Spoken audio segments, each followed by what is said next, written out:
ಇವತ್ತು ಮಾಡ್ತಾ ಇರೋ ರೆಸಿಪಿ ಬಂದು ಉತ್ತರ ಕರ್ನಾಟಕದ ಜೋಳದ ರೊಟ್ಟಿ. ಇಲ್ಲಿ 2 ಕಪ್ ಅಷ್ಟು ಜೋಳದ ಹಿಟ್ಟನ್ನು ತಗೊಂಡವ್ರೆ.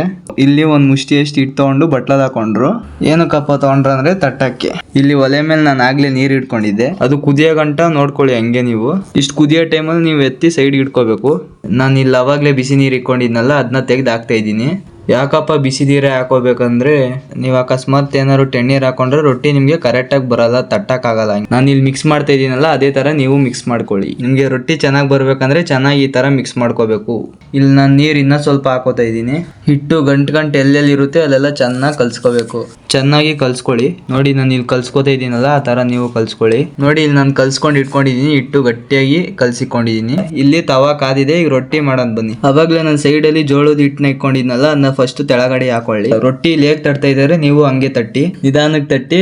ಸೈಡಲ್ಲೆಲ್ಲ ಇದಾಗುತ್ತೆ, ಹಂಗೆ ಅಡ್ಜಸ್ಟ್ ಮಾಡ್ಕೊಂಡು ಹಂಗೆ ತಟ್ಕೊಂಡು ಹೋಗಿ. ರೊಟ್ಟಿ ರೌಂಡ್ ಶೇಪಲ್ಲಿ ಹಂಗೆ ಬರುತ್ತೆ ತಟ್ತಾ ಹೋದ್ರೆ.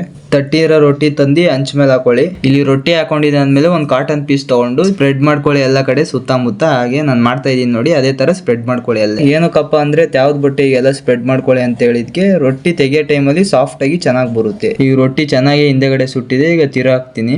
ಯಾವ್ದು ಬಟ್ಟೆ ಸ್ಪ್ರೆಡ್ ಮಾಡಿದ್ಕೆ ಈಗ ಚೆನ್ನಾಗಿ ತಿರ್ಗ್ಸಾಗೈತೆ ನಮ್ಗೆ. ನೋಡಿದ್ರಲ್ಲ ಉತ್ತರ ಕರ್ನಾಟಕ ಸ್ಟೈಲ್ ರೊಟ್ಟಿ ಹೇಗ್ ಮಾಡೋದು ಅಂತ. ಮನೇಲಿ ಶುಗರ್ ಪೇಷಂಟ್ ಇದ್ರೆ ಅವ್ರಿಗೂ ಕೊಡ್ಬೋದು, ಎಲ್ಲ ತಿನ್ಬೋದು. ಒಂದ್ಸಲ ಟ್ರೈ ಮಾಡಿ ನೋಡಿ, ಚೆನ್ನಾಗಿದೆ. ಎಲ್ಲಾ ರೀತಿ ಪಲ್ಯಗೂ ಸೆಟ್ ಆಗುತ್ತೆ ಇದು ಜೋಳದ ರೊಟ್ಟಿ. ನಿಮ್ಗೆ ಈ ವಿಡಿಯೋ ಇಷ್ಟ ಆಗಿದ್ರೆ ಲೈಕ್, ಸಬ್ಸ್ಕ್ರೈಬ್ ಮಾಡ್ಕೊಳ್ಳಿ.